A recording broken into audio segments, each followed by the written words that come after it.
রাজ্যে বন্যা পরিস্থিতি কিছুটা স্বাভাবিক হতেই নেমেছে গোমতীর জলস্তর, কিন্তু এখনো পর্যন্ত মানুষ কিন্তু স্বাভাবিক থাকতে পারছে না। নদী তীরবর্তী ঘরে ঘরের মানুষজন ধীরে ধীরে হচ্ছেন বাড়িমুখী, কিন্তু সেক্ষেত্রে চিন্তা কিন্তু এখনো কাটেনি দুর্গাপুর টাইটানিক ক্লাব সংলগ্ন এলাকাবাসীদের। কেননা নদীর জলে বন্যা পরিস্থিতিতে সেখানে নদীর পাড়ে কিছুটা ভাঙন লক্ষ্য করা গিয়েছিল। যথারীতি এলাকাবাসীর সার্বিক সহযোগিতা সেখানে বাঁধের নির্মাণ করা হয়েছিল, কিন্তু জল নামতেই দেখা গেল বিপত্তি, ধসে গেছে বিরাট অংশ নদীর পাড়। সেক্ষেত্রে মাটি ধসে চলে এসেছে বাড়ি ঘরের প্রায় কাছে।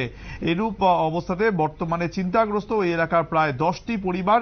গতকাল রাত থেকে বা এলাকাবাসী তারা কিন্তু বাঁধ মেরামতির কাজ শুরু করে, কিন্তু আজ সকালে সেখানে কিন্তু প্রশাসনের যারা আধিকারিক বা তারা এসে সেই কাজ আরো ত্বরান্বিত করবে বলেই মনে করছে এলাকাবাসী। কি বলেছেন তারা শুনুন।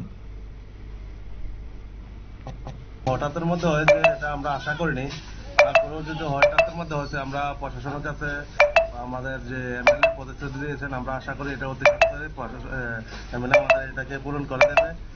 আর যে এখন যে পরিবারগুলো ক্ষতিগ্রস্ত আছে, আমি আশা করি আজকের মধ্যেই একটা না একটা কিছু প্রশাসন করে দেবে, আমরা আশাবাদী।